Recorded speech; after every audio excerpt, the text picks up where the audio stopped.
I don't think Coach Rob Walter has had a lot of planning in terms of the brand, the roles being defined, enough time to embed his philosophy, his approach to the team to be saying, you know what, we should be winning this World Cup.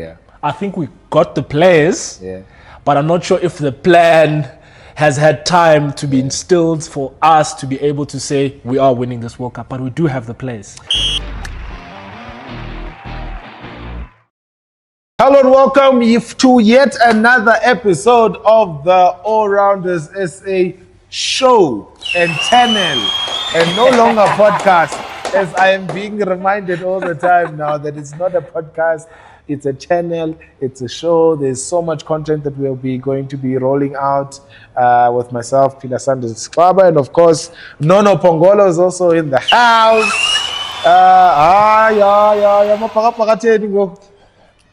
Once and always.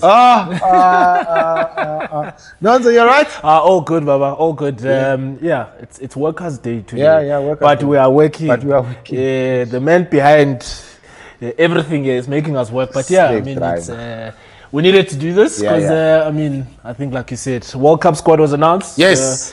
We needed to talk about it. Yes. Cricket season, I think it's nice that it's finally come to an end because I still knew. But we don't have much of an off season, which is good. It is very cool. Which is good. Players are playing, and that's the most important thing. And as you can see, we've got nice World Cup T-shirts. Thank you, Cricket South Africa. Raleigh. Our friends at Cricket South Africa. Thank you very much. Very much. Yeah. So yet another T20 World Cup, or yet another World Cup that has rolled on. We had one last year. We had one in 2022.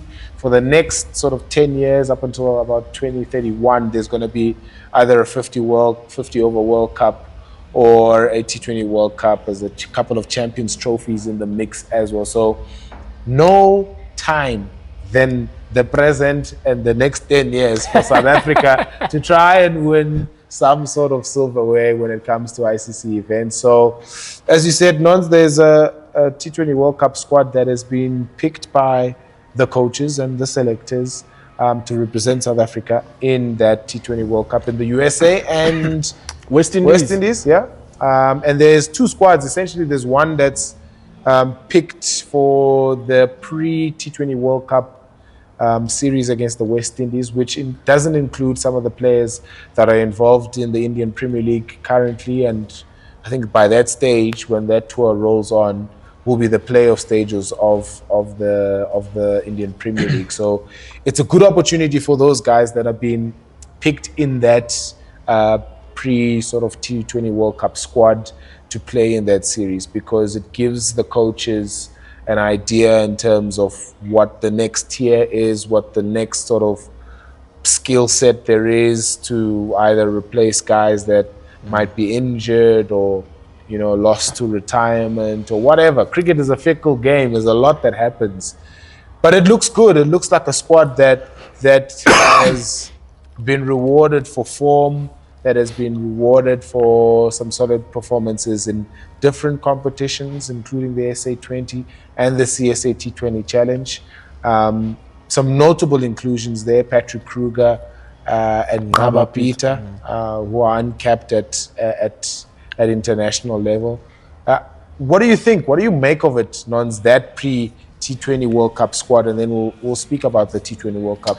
I think first of all, really excited. I'm always excited in seeing new faces in the Proteas team, because it just felt.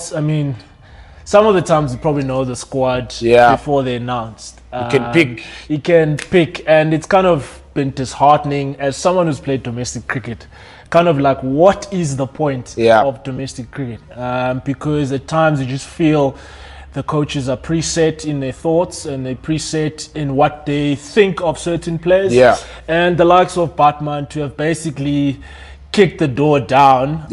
It's exactly what domestic cricket is about. And guys seeking opportunities, man. I think that's something about our system can really improve on, is rewarding guys in the moment. You think of Australia, you think of India. You see scoring runs, come. England. Let's have a look how good you are, because I think to award someone in that moment in time is really important, because they're informed, they currently understand themselves, and of course you give them that opportunity.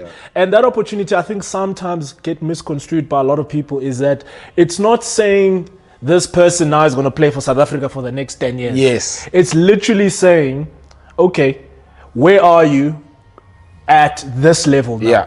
And that, for me, I mean, and after that, obviously, the messaging from the coaching staff is really important.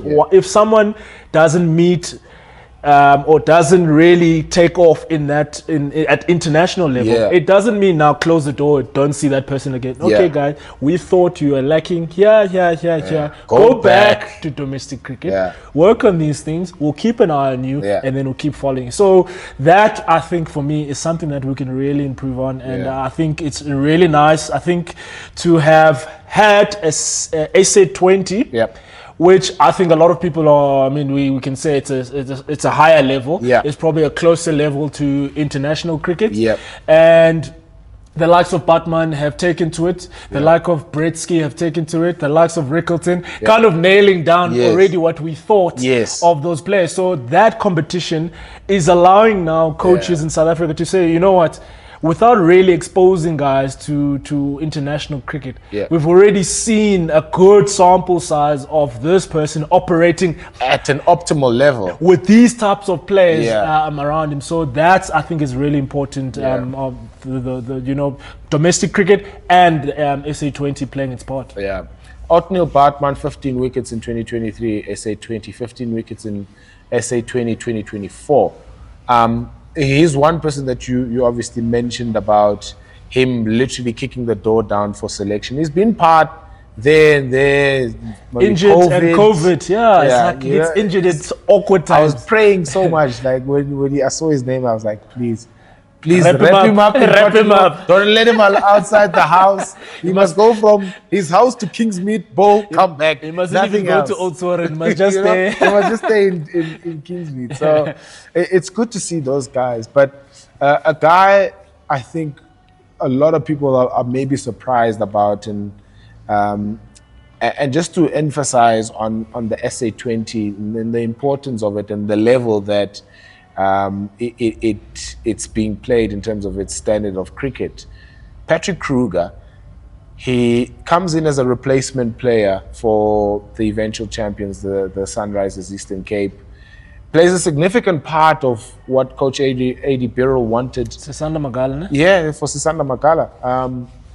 Plays an integral part in terms of what Adrian Birrell wanted for an all-rounder in that side for that tournament. Can hit a long ball, can give you overs either in the power play or in between, or sometimes the Warriors now in the CSA T20 use them later on in the innings to try and close out the innings.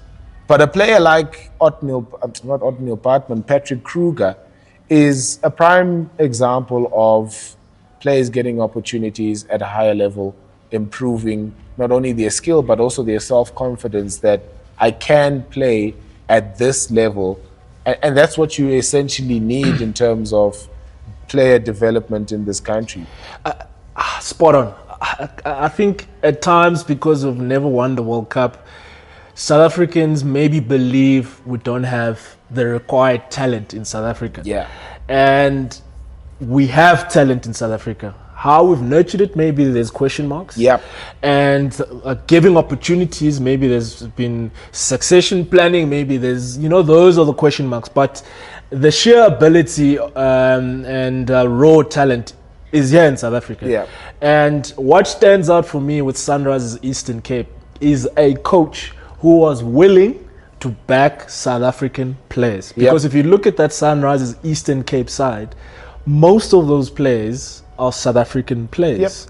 And And you know, obviously with these tournaments, you can give opportunities to international players. You have a lot of international players, but it's a lot of, and that for me kind of played a huge part in giving confidence, backing South African players. And I mean, I know a thing or two about it being a replacement, but what he had done in that side, and of course coming to a winning side because they'd won it in the inaugural year, was really nice to obviously.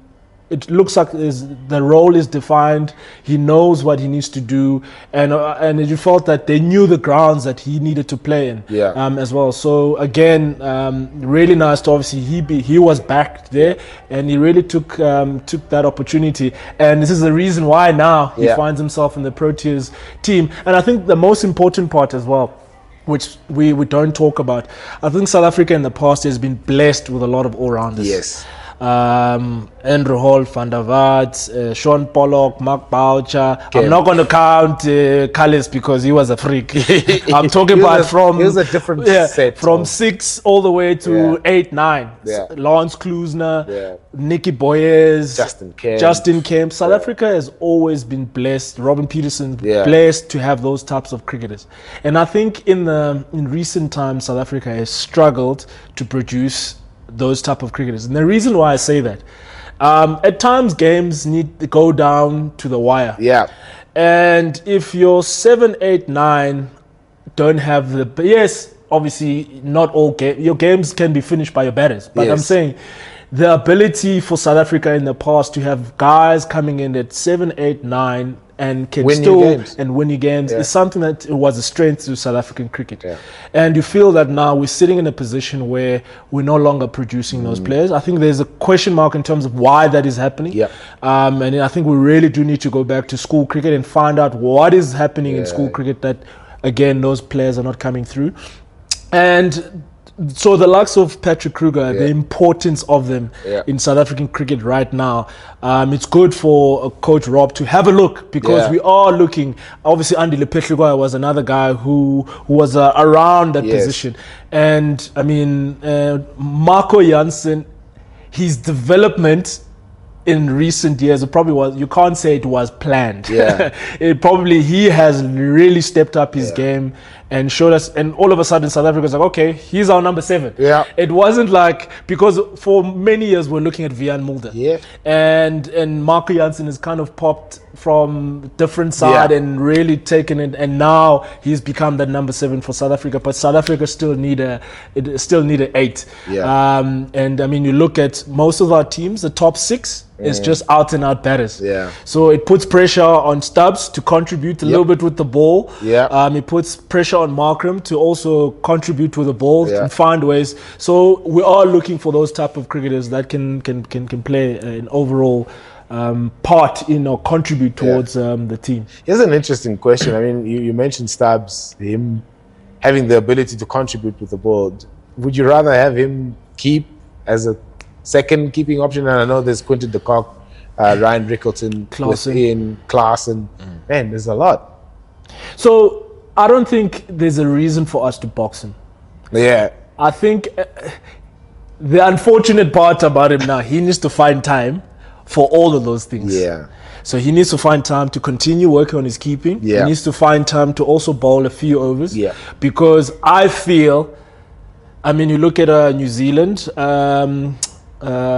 he also keeps, he also bowls, hits a long ball. Glenn Phillips. And who would have thought Glenn Phillips would be playing Test cricket for New Zealand and taking wickets? You know, so I think it's important for us not to box him. Allow him to continue being all four. He's generally at the moment the complete all-rounder at the moment. So I liked what Sunrisers are doing. They've taken the wicket-keeping route. Robin Peterson with the Warriors has taken more of the batter and the bowler part. He's a gun fielder as well. So it's not like you're losing out. As long as I think he finds time, I don't think we should box him, because there's going to be a point where we start talking about Quinton de Kock, if his form continues to be difficult. And then does that mean, is it Klaasen, is it Rickleton, Yeah. and then obviously Stubbs into Who the wants picture. to do it? Yeah. So, I like his development as well. I mean, he's also continued to grow in the IPL, but I would leave it for now and allow him to continue exploring all those different facets of his game at the moment. What's nice and exciting to see about that squad is the inclusion of Ngaba Peter as well. I mean, he's come as a revelation in this CSA T20 challenge. He's obviously been apart from all the experienced players in that Lions side, he was the one rookie that really contributed towards the success of the Lions winning the CSA T20 challenge. Skiddy, very difficult to pick.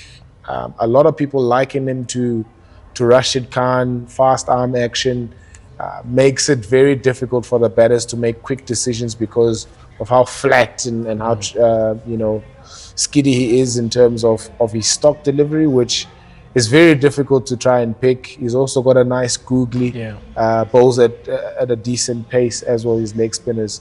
And it's exciting, and it's very exciting to see South Africans, those that really want to understand and love cricket and watch domestic cricket, be excited about a leg spinner. Yeah. It's always the fast bowlers in South Africa that people get excited about, but to have a young leggy to come in and people stand up and take notice of Ngaba Peter really speaks to his exceptional skill that is shown in the CSA T20 challenge. And it goes back to what you were saying about domestic cricket. There's still a point of domestic cricket. Guys can still be picked based on form from the domestic circuit.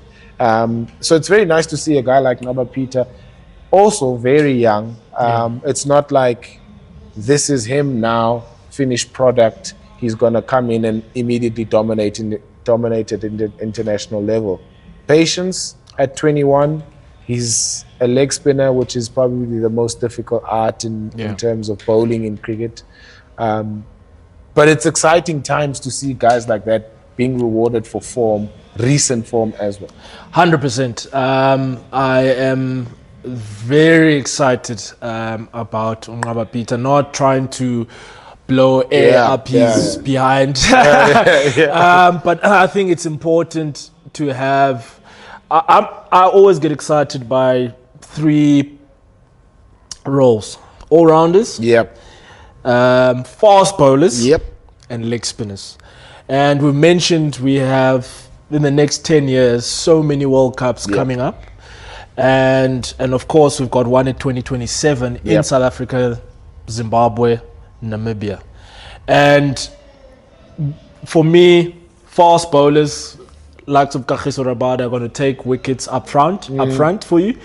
And what happens in the middle overs? In the middle overs, you still need to have wicket-taking ability. We are seeing crazy numbers in the IPL currently. And if you don't have wicket-taking abilities or options in your team, you are going to... If T20 now is getting closer to 300, I'm worried where 50-over cricket is going in the next 5 to 10 years. And it's the importance of having those type of profiles because all-rounder balances out aside. Fast bowlers, there's nothing in world cricket that you can do. I mean, if you have fast bowlers in your arsenal, in your team, what it does to opposition, you just... Andrich Nokia at 155. It's a difference. There's a massive difference. And then we remember Imran Tahir in the middle overs, what he did for South African cricket. You look at our... Australia have won recent World Cups. Adam Zampa has been... With just the one wrist spinner. Adam Zampa has been integral part of that. And Adil Rashid for England has been integral in part of that. So it shows you the importance of having that. And Ngaba Peter, Junaid Dawood, both of them at the Lions. I'll probably hope Dawood finds a team somewhere so that he also gets regular game time because he's still going to be important for South African cricket. Caleb Seleka is another one that needs opportunity to grow, has been playing a lot of cricket. I like Kaba, with what I saw at SA20, and I was hoping that some Division 1 side would sign him as well, and also give him that opportunity.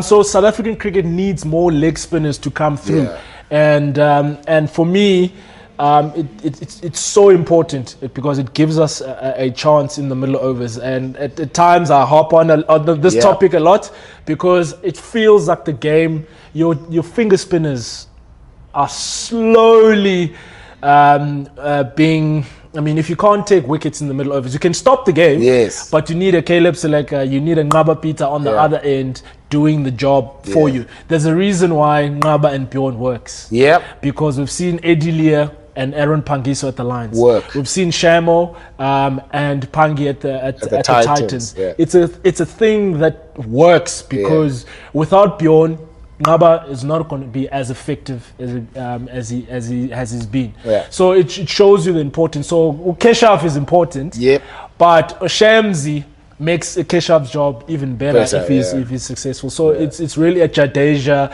Chahal, Kuldeep Yadav. You know, so those are the things that are really important. So I am really excited, and I do hope, we don't put too much pressure on him because I think he is exciting, but he is still young. I mean, we had Alan Donald here the other time, and he was speaking. Coming out, by the way. Coming out.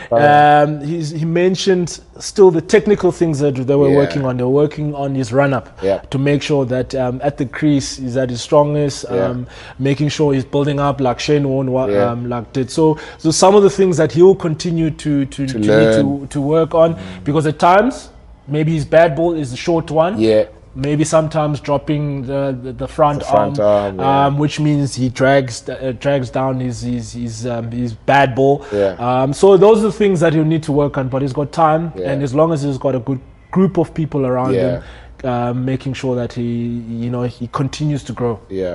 And even if he doesn't play in that series, I mean, he's in the West Indies. He'll probably meet and speak with a lot of international people that have bowled at that level, leg spin at that level. I'm just imagining a Samuel Badri will probably be there. I would love if he plays, because I think for starters, West Indies have always been dodgy against wrist spinners.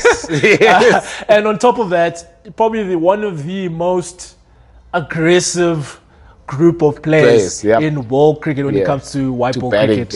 So kind of see how he does. I mean, I don't care if he goes for 50.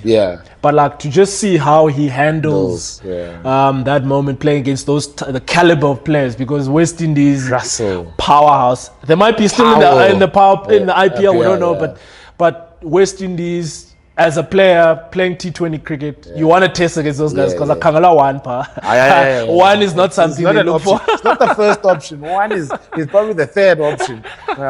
So how he comes up, I do wish they just give him a chance. O'Neill or Rickleton, those guys that are on the fringes, I'm going to say fringes of your typical World Cup squad, so that we get to see, man, where they are against, I think, a powerhouse side. I think it's a great segue when you say typical T20 squad or typical World Cup squad. This squad that's been selected, you probably could say that 6 months ago you would have selected the same squad leading up to this World Cup. It's got a lot of players that are tried, tested. They know their roles. Some of them very much deserve it in terms of you can't obviously go to a T20 World Cup without a Klaas and a Markram. Probably Miller. A De Kock, a Miller. Those guys are world recognized at that level and at that stage. But it also speaks to maybe the system not producing quality enough players fast enough to be able to say, okay, now Miller has a challenge. There's this guy coming up. There's this other guy that's coming up. There's this other guy. Do we need a Miller? How is a Miller fitting in? Okay, we will put horses for courses. He's experienced. He's a left-hander. He's been there. He's done that. But there's this guy putting pressure on him. there's this guy, he's done well, he's gotten a few opportunities at Proteas level, but there's also another guy that's pushing him for a spot. So do we feel as if this squad and the personnel that it has is a squad that, when you look at it, it's a squad that can say, one, it can win a World Cup, but also representative of what is the level and the standard of cricket in South Africa? So I think we need to be mindful that Coach Rob Walter has been in the job now. I think it's his second year. It's literally, it's the beginning of his second year. Beginning of his second year. So he's only been in a job not for a long time. Yeah. And this is not me, by the way, saying South Africa should not win the World Cup. Yeah. We need to be mindful, because for England to win the World Cup, the World Cups that they've won, there was a period of dominance. It's like, hey, England are coming. Yeah. England are playing a good brand of cricket. Yeah. England are coming. And we saw that coming, building up. They won the 50 over World Cup. So when I bring it back home, Australia has done exactly the same. Yep. Build up, they've won Test Championship, they've won 50 over. You could see it. It's the same group of players that have been kind of around those tournaments. And that continuity is important. And I don't think Coach Rob Walter has had a lot of planning in terms of the brand, the roles being defined, enough time to embed his philosophy, his approach to the team, to be saying, you know what, we should be winning this World Cup. I think we got the players, but I'm not sure if the plan has had time to be instilled for us to be able to say we are winning this World Cup, but we do have the players. And it's evident from the 2023 50 over World Cup, because yes, he was very fresh into the job, but you could see that there was still so much missing in terms of that killer instinct to say we can win this this 50 over World Cup. And that team had the 50 over side had a slightly longer run of doing that. I mean, we saw us dismantle Australia. The way that team was playing. So at least they had a run and had a build up towards, you know what, when we bat first, we knew we could do something. But in terms of all the puzzles coming into place, maybe there's still a question mark in terms of he doesn't maybe have everything he would want at the moment, because I would say South Africa are still short of all-rounders. I mean, we've mentioned that earlier. What happens to Marco Jansen if he's injured? It changes the whole dynamic of the side. I'm still concerned of Shamsi's form. Keshav being in the IPL is exciting. Ngaba Peter coming for Shamo, it's exactly what we want. Andrich Nokier's form is concerning because yes, he's had a long layoff with being injured.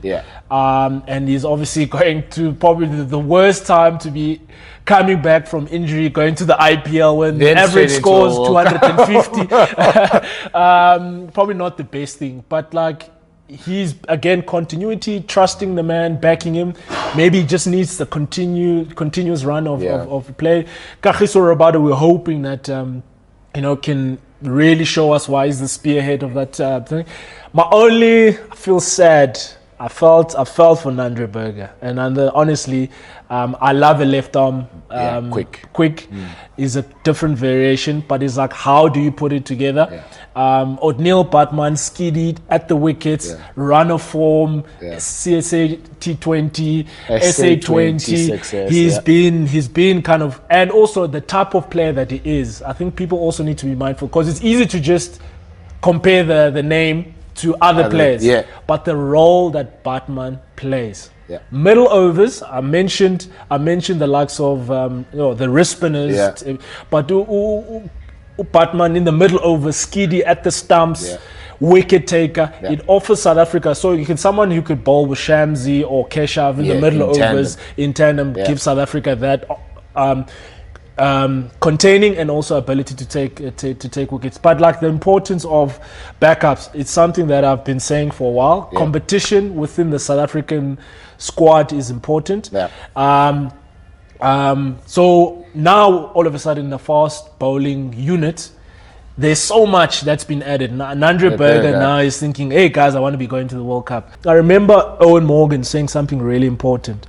And he said, when England was doing really well in white ball cricket, they would put number 1 to 15 and they would allocate roles to those guys. So we'll say, okay, we want 5 batters, maybe 2 of them are going to be opening batters, or 3 of them are going to be opening batters, or whatever. We need 3 all-rounders, we need 2 spinners, whatever, 5 fast bowlers to make up your...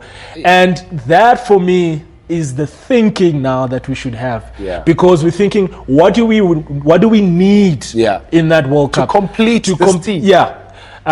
Considering the conditions that we're going to be playing in, because once you think about where you're going, what your plan is, and then the last part of it, you think of the individuals that are going to execute your plan. We talk in rugby, they do that. They pick a 33-man squad that is forwards, whatever, backs, this amount of fly-offs, this amount of scrum-offs, and then the individuals comes in later. So it's that thinking I think is important taking forward, because then we focusing on what we need, but not just this one should have been, because we it's the role that each person is playing within that squad. I want to also bring in something that sort of features into that, because transformation has been something that obviously is needed in South African cricket and in South African sport in general, that it's something that needs to be representative of the demographics of the country.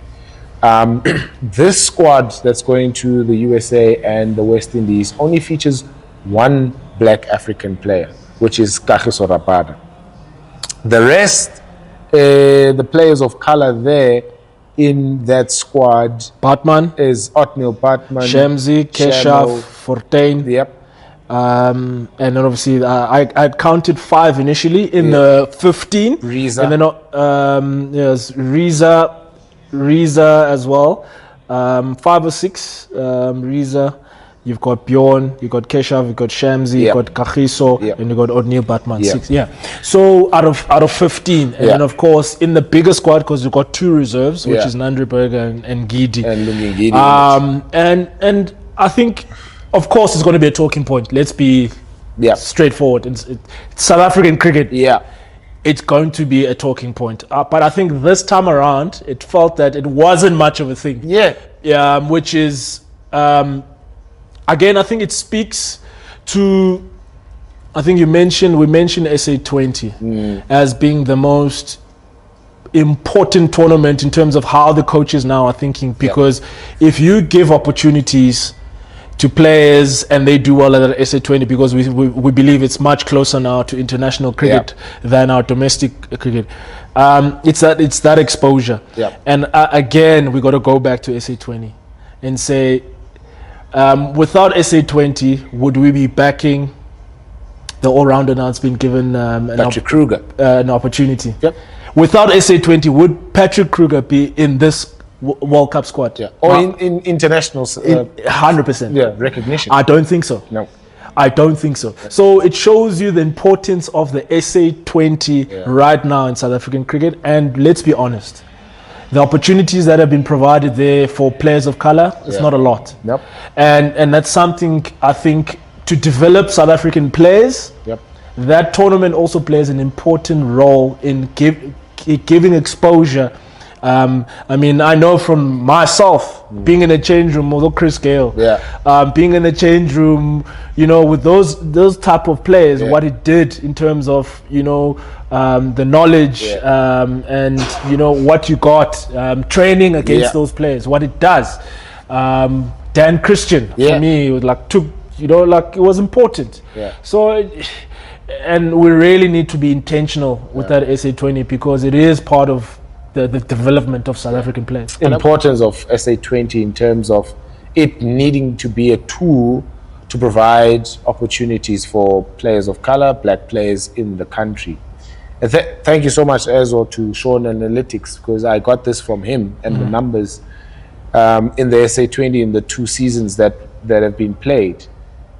2023 and 2024, there was an average of 29% players of color. of which 11% were Black African in 2023, and only 10% were Black African in 2024. And it further goes to say, of those Black African players who managed to get decent game time, and this is players outside of quality of opportunity. Yeah, so this is uncapped players, so guys that haven't really played a lot of international cricket or haven't played at all. Sibonelo Makhanya was the only person that really made up the majority of game time for Black African players, and that was for the Joburg Super Kings in the competition in 2024. And the rest being made up from Tony Dezozi, Andile Phehlukwayo, Kagiso Rabada, and Lungi Ngidi. When you take out Phehlukwayo, Rabada, Ngidi, you're left with only 2 players who actually really played, who aren't established internationals, who really played and got plenty of opportunities in that SA20. So it goes back to that discussion about how important the SA20 is in terms of giving opportunity to Black players in that tournament. We saw so many who were picked in the squads, but didn't, we didn't see them out on the field. So we didn't see the likes of Aya Gamane, Zanandile Simelane, who was picked also to be in those squads, but never really played a game. So it just goes back to how Patrick Kruger picked to replace Sisanda Magala, played consistently, so put on performances, match-winning ones in the title run for Sunrisers Eastern Cape, and then now gets an opportunity at international level. So it's about making sure that you create those opportunities, and maybe it's something that the people from SA20 need to look at including some sort of policy to say, at least in the season, you got to play X amount of games from Black South Africans in the tournament. So, for starters, for me, that should have been from inception. If we're intentional, it should have been from inception. The reason why I say that, when you watch the IPL, some people, you might not see it from a transformational point of view. But the IPL has, you have to play this amount of Indian players. These amount of young Indian players. What is that then? What is that? Is that exposure to Indian players? That they were intentional from inception. That we are going to create opportunities for young Indian players, for Indian players to be exposed to the likes of Mitchell Starc, Patrick Cummins, and all those guys when they come. And guess what? What happened to Indian players? At a younger age, you get to face Pat Cummins, and guess what that does? When you're facing him at an international level, you're not overwhelmed by, yes, if you obviously haven't toured Australia, it might be a different case. But in terms of at least knowing what to expect is something that is important. And everything that we've seen in Indian cricket is that younger and younger players now are stepping up and showing the importance of the IPL for Indian cricket. So that, for me, I think from inception, that should have been part of our thinking, is that develop South African cricket, because this exposure can only help. I played in 2 Mzansi Super Leagues, and we had a policy in that Mzansi Super League of 2 Black Africans. And I don't think anyone really complained. I'm going to take that back. No one complained, saying that why are those 2 forced on us?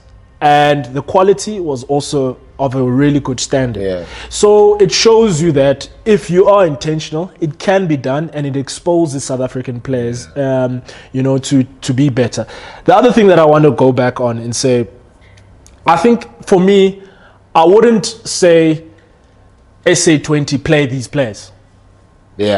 the fact that we are intentional to have them in those squads, there's also lessons that can be taken there. Yes. The learnings that could happen being in an environment, I think is important. I never played every game, but I can tell you that it's being there. I mean, Dan Christian used to sit next to me, just hear him talk, hear him plan, train with him was, for me, there's not a lot of people who could have shared what knowledge that man shared in that space in time with me. So because the reason why I say that, you look at Sibs Makan. He goes back to Titans. He has a good CSA T20 challenge. He's one of 11 players, the team of the tournament. So again, the importance of that tournament is that you might not. Bryce Parsons hardly played or didn't play a game. Came to CSA T20. Was one of the leading. Showed everyone what he. So that exposure, you're not necessarily going to play. I'm not saying go there and play every game. SA20, make sure these players are playing. The fact that they're there and what they take away from that, it's like like we said earlier, you play for the Proteas or you don't play for the Proteas. What Ngaba Peter takes from international cricket, when he comes down and plays for the Lions again, he must stand out, or he must show why the Proteas are having a look at him. Why you were in SA20, because you need to stand out now. You're taking it forward and you're growing as a player. And that's what I liked the likes of Sibs Makanya, because there were a lot of question marks in the SA20, people questioning if he's good enough to be a T20 player. I think he's starting to put that conversation to bed that, give him the opportunity. I can play. And again, it's that run of games that most players are looking for, and the backing from the coaches to be willing to expose a player. I mean, Usia Semetu for once, just a random ad, was a guy who was not in the franchise environment for a very long time. A coach who, I remember this player. I think he could add a lot of value in my team. Trusted him. Was number 2. Ended up finished tied with Ngaba Peter and CSA T20 Challenge. That's what coaches can do if you back players, give them an environment for them to express themselves. And it's not only the domestic circuit that you must rely on. I mean, competitions like that, the franchise competitions are there for a reason, to be able to expose that quality and nurture it and grow it. So I was also reading what Rob Walter, the South African coach, was saying about the system needing to up the ante so that there is more to sort of look at in terms of quality for international level. And to a certain extent I agree with that, because obviously his role is to make sure that he forms a South African side that is able to win World Cups and look after that space.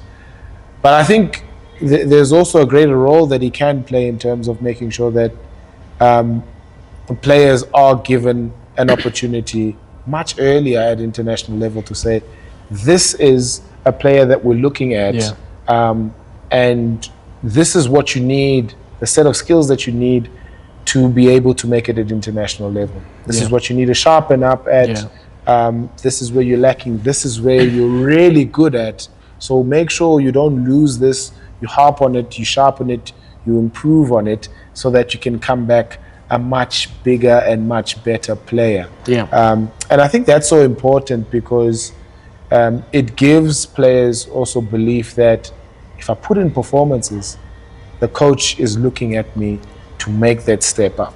100%, 100% that, because I think there's 2 parts to that. The first part is the national team needs to define how they are looking to play cricket. Because what does that do? Once you define how you're looking to do, how to play cricket, and also the types of cricketers that you are looking for in your national side, it filters down to domestic cricket and saying, you know what, if I would like to be next to or taking Kagiso Rabada's job, or role in the team, these are the things that I need to do. Yeah. If I want to take Shamsi's role, these are the things that I need to do. If I want to replace Quinton de Kock, these are the things that it must be so clear for a player that right now it's off season, South African cricket. Say, okay, if I'm looking to take on Quinny, these are the things that Quinny is currently doing. Yeah. What can I do to bring to the table to Rob Walter and be able to 130 plus strike rate, take the opposition on, be able to play around. We always talk about 360 now. Got to have the options to score runs, and for me that's number one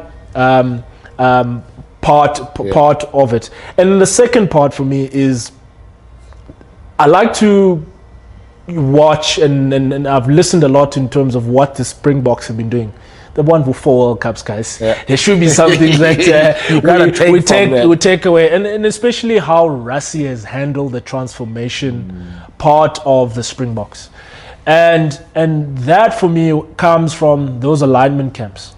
Cricket doesn't have a lot of alignment camps, and I think those alignment camps are important because yes, you do pick your best players, but also they were intentional in terms of picking upcoming players of color. But what's important about those alignment camps is there's no field work that's been done. You don't even put on your boots. You don't touch a rugby ball. It's all about making sure that players are being introduced to the culture of this team, what we stand for, what we don't stand for, and making them understand that to be picked, this is what you need to do to embody a Springbok player. 100% there.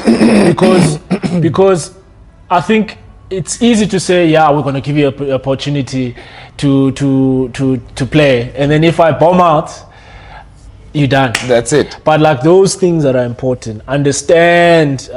That's why I said the Proteas need to define it. Because once you've defined it, if I've done well at domestic level and I get that opportunity to be in those alignment camps, now getting to understand the feel of the team, because now you're throwing me into the Proteas environment, international cricket. There's so many things that are happening all at once, and guys, just you seeing a guy not performing, you think he's first of all is not good enough, but mentally maybe completely not in a right space, hasn't got the support, hasn't felt, like the environment has welcomed him, and it might not be lack of ability. It's just the other things that also play an integral part in helping you be part of that environment. What I've also liked, and I think we might be running out of time for the show for today, but what I also like about the Springboks in terms of how they approach the whole transformation conversation is that they said to the players, we're going to embrace this thing. We're going to speak about it openly and honestly, so that whenever it gets speaking about in the media, we're not shocked. Whenever fans speak about it, we're not shocked. There's no shock factor when it comes to this environment about what transformation is and how we want to go about it. And I think they've been great ambassadors of transformation in this country, being able to speak about it, so that you change the narrative around fans, Springbok fans, that is. And I don't think cricket does that enough. I don't think cricket does that at all, in fact, where they create environments where they embrace transformation. Everyone needs to do it, and everybody needs to speak about it at every opportunity possible to say, we are embracing this thing. We know the importance of it.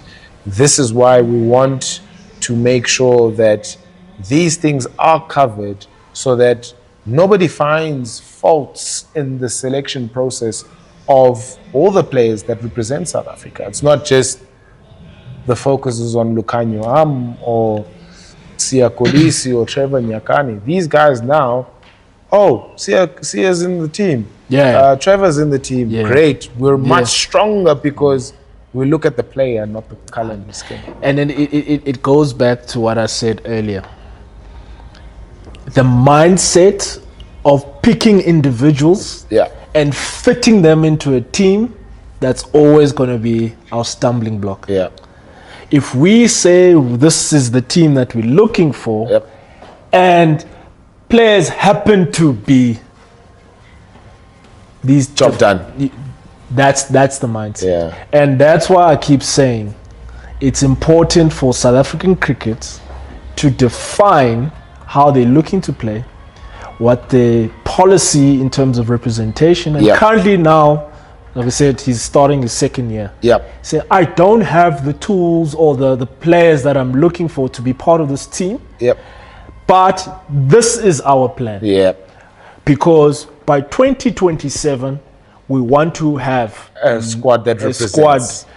That is representing not only for just that World Cup going forward. And so again, it's the work that's going to happen away from the World Cup, because again, the World Cup tends to shine a light even more on those players and those teams, because we don't focus on it the other years. So again, we talk about alignment camps, we talk about maybe camps, maybe bowling camps, where you want to see all your fast bowlers coming through. Make sure you give them those opportunities at high performance center, so that you know what's coming. Because once you start developing from the ground up, naturally it's going to filter all the way to the top. So it's important for me. It's not just World Cup it's something that we shine light on. It's something that we are being intentional continuously. And then we're going to have more Ngaba Peters coming through. We're going to have more. O'Neil has been a product of the system. He's been knocking at the door for some time. But we're going to need more. Need more Patrick Krugers. Need more guys putting their hands up. But again, it all boils down to exposure as well. In conclusion, Nons, we've got South Africa's group stage itinerary for the ICC T20 World Cup. They play Sri Lanka in the first game on the 3rd of June. That's at the Nassau County International Cricket Stadium in New York. Brand new stadium. I saw how they were putting in stuff and apparently it's a wicket that's coming from Brisbane. Australia. It's gonna be bouncy. So I'm assuming. I think we should have another. I don't know if Upom is gonna give. We need to find that man, because he was there. In MLC one. MLC one. And obviously you would know the conditions. I mean, I know it's a new stadium, so we might not know, but the American grounds. But the fact that it's, for me, it's an Australian wicket. That means bomb squad. There you go. Gerard Kotsi, Sri Lanka. Nokia, KG, one spinner. Gerald. Gerald. Who else? We need to maybe Batman might play, because Ungiti Nanja are the reserves. So I'm anticipating that. So because I think that I heard that they're going to have 4 strips there, which all coming from Australia, which is going to be exciting to see. 34,000 ground. Which has been... It's nice capacity. It's nice capacity. Then, it's a bit of a bogey team, the Netherlands, on the 8th of June. We need to put that to bed now. We actually need to just... we need to put that we need a... Same ground, Same ground. Ish. Bomb them also. Last time we tried to bomb them, those tactics backfired. But I'm seeing the same game plan. Sort of approach, And then we close off the group stages. No, actually, then Bangladesh. So it's actually a nice schedule that South Africa has, because they stay in New York for the first 3 games of their group stages. So that's a nice tour. It'll be Sri Lanka, the Netherlands, and Bangladesh, all at Nassau County in New York. And then Nepal. Nepal. Whatever you want to say, Chief. It's a tricky ground. Team, different ground at Arnos Vale Ground in St. Vincent. That's in the West Indies. So I don't remember the last time we were in that island. We haven't played a lot in St. Vincent. So I hope it's not a slowish type of wicket which brings them the Nepalis in the game, because when you think of West Indies conditions, or the Caribbean conditions. I'm thinking more closer to the subcontinent type wickets. And of course, then the likes of Shamo comes back into play. But I mean, if South Africa are relying on that game to go through, then we're already out. Yeah, because again, I mentioned last year, I said the first 3 games, if we want to win the first 3, I think if you win the first 2 games, you really set yourself up. But again, it's T20. Anything is possible. It's going to be an exciting World Cup because, to be honest, none of us sitting here think that team is going to win. I think England have been off because they had to kind of change their squad a little bit. Coaches. I know we're seeing some of the names still there. India, after losing a 50 over at home, scarred. Huge pressure to win. Probably Rohit Sharma's last dip as captain. Then you think Australia settled, formidable, pedigree. Defending champions. Yep. And then don't rule out West Indies and Pakistan. No. Those 2 teams are back. Yeah. And I think South Africa, in terms of the individuals, is there. But I'm not sure as a group because we haven't really played a lot of matches, or this group of players playing a lot of matches together. And I just want a quick thing that I wanted to also say. In 2022, Themba Bavuma was there. Ngiti was in the squad. Wayne Parnell was in the squad. Dwayne Pretorius was in the squad. Riley Rousseau was in the squad. So 5 guys. Rassie van der Dussen was in the squad. Rassie van der Dussen. I'm not seeing it. Why am I not seeing Rassie van der Dussen? Was he there? No. Don't think so. Didn't make the 2022 squad, has he? Because I'm looking at the 2022 squad. I'm not seeing Rassie van der Dussen. Yeah. So it's Riley Rousseau, I think. So 5 guys that are being replaced by Gerald, Coetzee, Bartman, Rickleton. So there's a continuity that we're talking about. I think is important, but at the same time, now you feel that there's been a lot of guys in this particular squad that are coming with a lot of good form. And we hope that for South African cricket, they can carry that to the World Cup. Pakistan, quite tricky because you never know what kind of Pakistan will pitch up. We've got Pakistan and West Indies in this World Cup.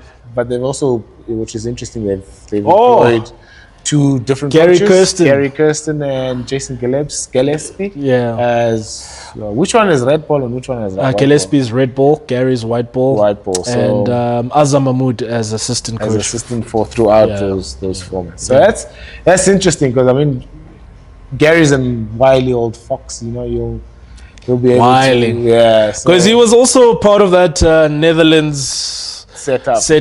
So I don't ever write out Pakistan, especially if one Gary Kirsten is at the helm now. So we'll see. It's going to be exciting. Babar is back as well, no? Babar is back as skipper. He's back as skipper, leading T20 run scorer in the calendar year, which is nice. We've also got 2 players in the top 3, which is Van der Dussen and Rickleton in the world in terms of T20 runs. And Rassie doesn't make it. And Matawa is not in the squad. So we'll let you simmer on that and marinate on that, whether it's a missed opportunity from the coaches. Last question from me. I mentioned earlier, South Africa might be an all-rounder short. Who could have South Africa got to help Marco Jansen? Because I feel there's a lot of pressure for him to be fit throughout the competition. 2, where could have South Africa got that extra option from, considering that we do know the squad now? For what option? Batting? Well, I feel there's an all-rounder short. And considering that the team, we have 1 all-rounder, 3 spinners, and 4 out-and-out fast bowlers. Yeah. And 7 batters. Yeah.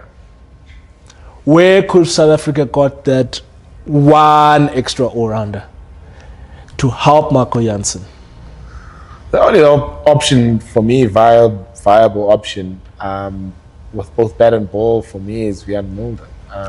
I think that's the tricky part. Then where do you fit him? How do you sacrifice a bowler? Do you sacrifice a batter? I think the batters who set 7 front-line batters, I think you might have been able to decrease. Just think about it though. Remember the team plays 6 out-and-out batters. So there's one spare. So it makes sense. Yeah. Because again, that lack of all-rounders thing we're talking about. Yeah. So they play 6. Marco Jansen is the 7th batter. Yeah. And then the rest is the bowlers and the spinners.